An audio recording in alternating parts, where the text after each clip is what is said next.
Hey, baseball fans, welcome back. Today we're diving deep into a topic that has been a hot discussion point among Texas Ranger fans and baseball analysts alike. Since 2010, the Texas Rangers have racked up the fifth most postseason victories in Major League Baseball with 33 wins, boasting a solid .559 playoff winning percentage. They've played in 59 postseason games during this time, showcasing a stretch of undeniable dominance. But here's the kicker. Out of all those games, only 8 starts were made by pitchers the Rangers drafted, developed, and called up to the majors, without them even wearing another franchise's jersey. That's right, just 8. We're talking about 3 starts by Colby Lewis, 4 by Derek Holland, and 1 by Martin Perez. And let's be real, their combined ERA of 4.43 doesn't exactly scream ace material. Now, it's not for a lack of trying. Since 2005, the Rangers have been invested heavily in developing their own pitching talent, drafting 17 pitchers in the first round, yet these highly touted prospects have only managed to combine for 16 starts as Texas Rangers. In fact, only 3 of them, Jack Leiter, Cole Reagans, and Tanner Scheppers, have ever started a game in Arlington. So what's going on here? How can a team with so much success struggle so much in developing homegrown pitching talent? And why does it matter? Well, let's take a look at how the Rangers have managed to stay competitive. They've leaned heavily on acquiring veteran pitchers through trades and free agency. Big names like Yu Darvish, Cliff Lee, Cole Hamels, and more recently, Jordan Montgomery and Max Scherzer have anchored the rotation. They've even managed to send a pitcher on a new contract to the All-Star game for the past 5 years straight. But as impressive as this strategy is, also incredibly expensive and risky, the key to sustained success in baseball lies in starting pitching. It sets the tone, creates the vibe, and often decides the outcome of games and series. Having a young, controllable, and effective starting pitcher can be a game changer for any franchise. Just look at what Paul Skenes has done for Pittsburgh or what Clayton Kershaw has done for LA. The Rangers' strategy of relying on veteran arms is a testament to their resilience and resourcefulness, but it's not a sustainable solution for long-term success. So what does the future hold for the Rangers? Can they finally develop that homegrown ace, or will they continue to ride the wave of veteran pitching? Stick around as we break down the numbers, analyze the prospects, and predict what's next for our beloved Texas Rangers.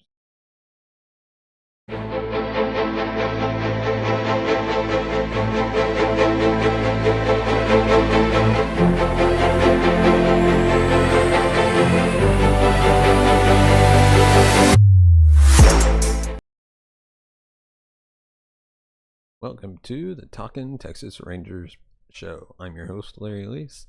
Today's episode, we're diving into all the latest headlines from around Globe Life Field. And to begin with, we're diving into the Rangers' struggle to develop pitchers, which never ends. Since 2010, the Texas Rangers have the 5th most postseason victories at 33 and the 6th best playoff winning percentage, .559, in MLB. Additionally, they've played in the 5th most games, 59, in that stretch. Of all these games, they have been exactly 8 games started by pitchers that the Rangers drafted, developed, and called up to the big leagues without ever touching another franchise. This includes 3 starts by Colby Lewis, 4 starts by Derek Holland, and 1 start by Martin Perez. So during a stretch of pure dominance, these were the only developed pitchers good enough to even log a playoff start. Not to say these pitchers were overly effective either, as those 3 combined for an ERA of 4.43 during their time in Texas. Doesn't mean they haven't tried to find their ace through development. Since 2005, they've drafted 17 pitchers, in the first round. All of these high-touted pitchers combined for 16 starts as Texas Rangers. The worst part about that statistic is that 14 of 17 did not start a single game in Arlington. The only 3 who did were Jack Leiter with 3, Cole Reagans at 9, and Tanner Scheppers at 4. As you could have guessed, with all of that success, they've heavily relied on outside moves to anchor down the rotation. And credit where credit is due, they have struck gold through the means of trades and free agent signings. Names such as Yu Darvish, Cliff Lee, C.J. Wilson, and Cole Hamels helped guide Texas through the 2010s, while Jordan Montgomery, Nathan Eovaldi, Max Scherzer, and many more took them to their first World Series title just last year. They're even currently on a streak of 5 years where a pitcher on a new contract has been selected to the All-Star game, including Mike Minor, Kyle Gibson, Martin Perez, Nathan Eovaldi, and Kirby Yates. So if they've had so much success with veteran pitchers, why worry about the struggles in development so much? The key to every baseball game, series, and season is the starting pitching. It sets the tone, it creates the vibes, it decides almost every contest. Thus, having a young, controllable, effective starting pitcher can turn an entire franchise around.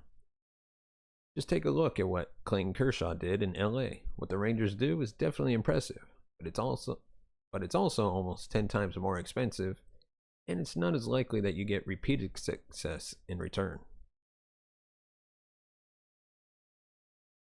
Excuse me. And now on to our next topic. There's a familiar flaw that's been sabotaging the Rangers' key off-season pitching acquisition. And we're going to talk about that. Right before the 2024 season, the Rangers picked up Michael Lorenzen on a one-year, $4.5 million deal. Lorenzen has been an incredible pickup so far. He has far outperformed Jordan Montgomery, who many Rangers, including myself, wanted re-signed last offseason. Maybe more importantly, to an organization that has been tightening their pockets with no TV deal for 2025. He was much cheaper. The signing has unequivocally been a huge win for the Rangers, and it's safe to say Chris Young made the right decision in signing Lorenzen over Monty. All that being said, Michael Lorenzen does still have a fatal flaw, and it has been rearing its ugly head lately, and that is walks. Lately, he has been giving them up in bunches. Over Lorenzen's last 3 starts, he's allowed 13 walks, a truly staggering, troubling number. He's pitched 15 innings over those 3 starts, leaving him with 7.8 walks per 9 innings during the stretch. The American League average is .313. His ERA jumped from a .304 to .352 in his last 3 starts alone. It's a concerning trend Ranger fans and the team alike would like to see stop quickly. As previously stated, this is a known flaw of Michael Lorenzen. Walks were a large part of why he struggled after being traded last season. No hitter aside. In 105.2 innings pitched for the Tigers before being traded last season, Lorenzen gave up 27 walks and had a .358 ERA. He gave up 20 walks in just 47.1 innings with the Phillies after being traded and had an ERA of .551 during his time in Philly. More walks equals more runs allowed. That tends to be the case with any pitcher. Lorenzen is not alone in this among Ranger pitchers either. The Rangers are 4th in walks allowed as team, which has translated to them also being top 10 in runs allowed at 9th. The middle of the bullpen has been another large culprit. Walks are the reason Rangers have seen close games grow to insurmountable deficits with nothing more than a hit or two more than a couple times this season. Especially with how much the Rangers offense has largely struggled this year, the walks need to be reduced by everyone across the board. They struggle to come from behind when the deficit is just a run or two. Bases clearing base hits essentially end games against this offense this season. If the Rangers want to make any sort of run this season, the walks absolutely have to go down. And before we move on, let me know your thoughts on the Rangers pitching. Is there a pitcher that you think could have a better season with the Rangers that they should sign or trade for? Let me know. And now we're going to take a look at our next topic. We're going to take a look back at the MLB Futures game. The Texas Rangers kicked off the 2024 MLB All-Star festivities around the Metroplex. We saw murals get unveiled, the second HBCU Swingman Classic on Friday night. Saturday afternoon, the next generation of baseball took the field in the MLB Futures game. For those who don't know about the MLB Futures game, it's when MLB showcases the next generation of talent working their way up to the big leagues. Some of the biggest names in baseball, like Mike Trout, have played in this game. Jack Leiter was in the game last season in Seattle. The Rangers had 3 prospects in the contest: Emiliano Teodo, Sebastian Walcott, and Winston Santos displayed what they will bring to the big leagues. So let's take a look at how the Ranger prospects did against the National League in the Futures game. Emiliano had the most impressive stat line from Saturday's game. He only needed 14 pitches to get through 2 innings of work. 12 of the 14 pitches he threw were strikes. He also became the first pitcher in Futures game history to toss 2 perfect frames. The fastest pitch he threw on the mound was 98 miles an hour. Some Ranger fans thought he would make the bullpen after spring training earlier this year. Don't be surprised if he is in Round Rock or Arlington next season. He has an arm that Mike Maddox would love to work with. Santos closed out the Futures game for the American League. He was recently promoted to the Frisco Rough Riders after dominating with the Hickory Crawdads. He recorded 81 strikeouts with Crawdads and has climbed the Rangers' top prospects list. He's returning to Frisco to finish the season after the All-Star break, and he probably won't be promoted to Round Rock until the second half of next season. He's another pitcher who might pitch in Arlington shortly for the Rangers. And finally, Sebastian Walcott. Walcott is the Rangers' top prospect and will be a part of the Rangers' future. He started the season with the Crawdads along with Santos. He had a 92.6 exit velocity on his first hit of the game, which drew the attention in the press box. Baseball America said Walcott's swing gives off O'Neill Cruz vibes. Walcott started the game at shortstop for the American League. He might have to play another position if Corey Seager is still on the team. After Saturday's Futures game, the Rangers' future is bright with these three prospects. Excuse me. Corey Seager's All-Star edition continues to ignore Rangers teammates' 2024 accolades. The All-Star break has come, and the festivities have taken place at Globe Life Field in Arlington, home of the Texas Rangers. One Rangers slugger has been added to the American League All-Star roster late in the game. Shortstop and reigning World Series MVP Corey Seager was selected to replace Minnesota Twins shortstop Carlos Correa. Seager has certainly earned a chance to be an All-Star. The 30-year-old shortstop is hitting .270 with 18 home runs, 48 RBIs, and an .834 OPS, while also posting a 3.1 WAR. He was second in the American League MVP race last season and earned his third Silver Slugger award. However, one of Seager's teammates continues to be ignored in the All-Star selection process, and that was third baseman Josh Smith, who had a 3.7 WAR on the season and is hitting .293 with 10 home runs, 40 RBI, and an .861 OPS. Yet he was still passed over and will not be joining his Ranger teammates for the festivities. It's a joke that Smith is not an All-Star. While the Rangers have had a disappointing season, Smith has been one of the few bright spots, and he certainly deserved the opportunity to be in the Midsummer Classic. Seager earned it as well, but he definitely had the edge because of name recognition.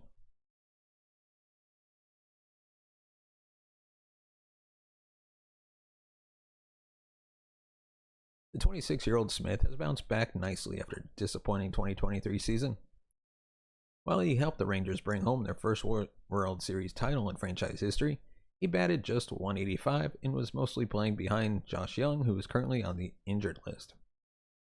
But Smith flipped the script in 2024 and has helped the Rangers stay afloat as they've dealt with crushing injuries. Seager is the third member of the Rangers to be selected to the American League's roster. Second baseman Marcus Semien and right-hander Kirby Yates were previously added, and Semien will start at second base after Jose Altuve backed out. Seager will not start as Gunnar Henderson and Bobby Witt Jr. received more votes than he did. While Seager will appear, he doesn't provide manager Bruce Bochy with the luxury of flexibility. Had Smith gotten the chance, he could have been deployed as a second baseman, third baseman, or shortstop if his skipper was in a pinch. What a shame. And now on to our next topic.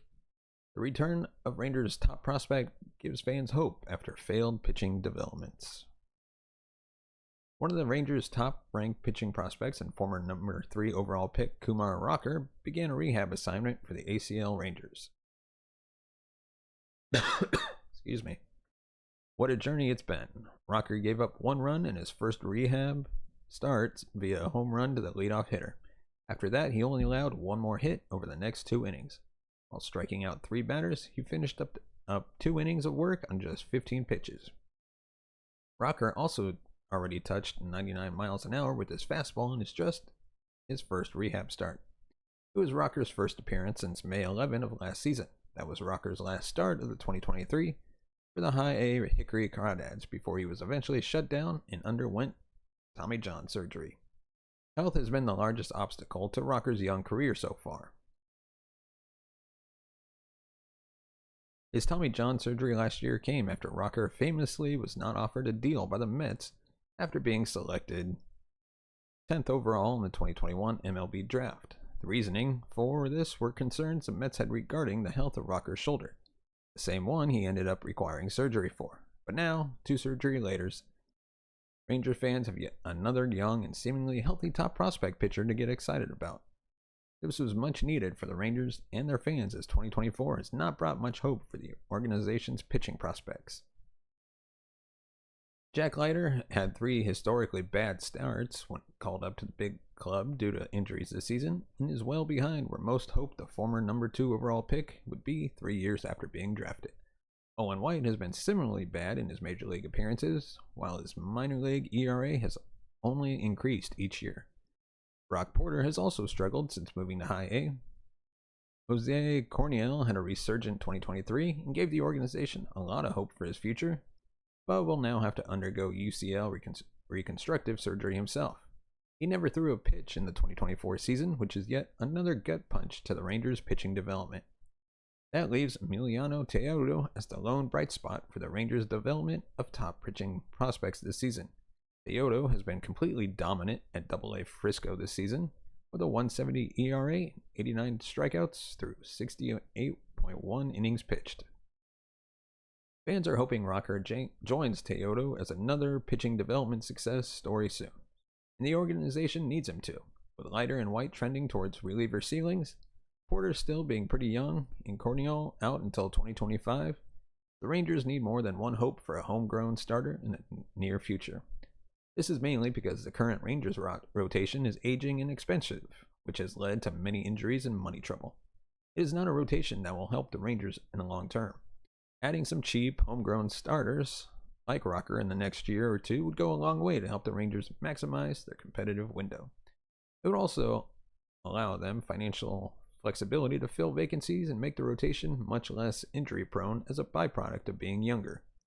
Or at least that's what us fans hope. So now, on to our next topic. The Rangers are reportedly scouting at Cubs, which is creating some intrigue, trade deadline speculation. Despite the Rangers having probably the worst start you can imagine after winning the World Series just a year prior, the offense has finally showed up the last few weeks. This gives dangerous hope to this squad and its fans. However, it is definitely more fun to believe in better things to come than to think your team is done. Everyone knows that Texas has all the talent they need to return to the postseason. They have been met with a ton of injuries and frequent underperformance. This has led to the decline of what was such an amazing offense. The unit's mediocre performance this year has been killer. All this said, it's intriguing to see that the Rangers had scouts at a Chicago Cubs game recently. Chicago is in the same boat as the Rangers, except with less hope due to other teams stomping all over them on a consistent basis. Seeing the Rangers go scout a team that clearly wants to sell is eye-opening in regards to what GM Chris Young wants. Chicago has a lot of talented pieces, such as outfielders Ian Happ, Cody Bellinger, along with bullpen arms like Ben Brown, Hector Neris, and others. It will take a lot for Texas to gain enough ground to even consider the idea of buying, but they're certainly not out of the race. They're 5.5 games behind the Mariners in the AL West and 7 out of the third wildcard spot. With some very winnable games in the end of July, there's still a glimmer of hope that Texas can rebound, especially with the struggles at the top of their own division, as the Mariners and Astros have failed to build a comfortable enough lead. How will the Rangers respond these next few weeks after such a big series sweep against Tampa? Ideally, you'd like to see the momentum carry over, but only time will tell whether or not we see a better version of this team post-trade deadline. So, before we go, let me know your thoughts on the topics we covered in the comments section below. What do you think the Rangers need to do to get back on the winning track and earn a spot in the playoffs? And of course, if you want to support the channel, you can buy us a coffee at buymeacoffee.com/TTRangers. Your support helps the channel grow, upgrade our equipment, bring in new hosts, and hopefully one day take this show on the road. And just like the Rangers had the All-Star Game hosting, we'd like to be able to take this show to the All-Star Game or the World Series, no matter where that is. And your support can help make that happen. Whether you give us $1, $5, $10, $50, any amount helps. And as always, thank you so much for watching and listening. We'll see you next time. This week's affiliate is Fanatics. I want to take a moment to talk about something all sport fans are going to love. If you're anything like me, you're always looking to rep your favorite team with the latest gear and merchandise. That's why I'm excited to share my go-to place for all things sports, Fanatics. Fanatics is the ultimate sports apparel and fan gear store. Whether you're into baseball, football, basketball, or any other sport, they've got you covered with a massive selection of jerseys, hats, shirts, and collectibles. From the latest releases to classic vintage items, Fanatics has it all. One of the best things about Fanatics is their exclusive deals and quick shipping. You can snag your favorite team's gear without breaking the bank, and you'll have it in no time. Plus, they've got a great return policy, so if something isn't quite right, you can easily swap it out. Right now, Fanatics has some fantastic offers that you won't want to miss. So head over to Fanatics using the link in the description and upgrade your fan wardrobe today. Trust me, you'll be glad you did. Now let's get back to the video.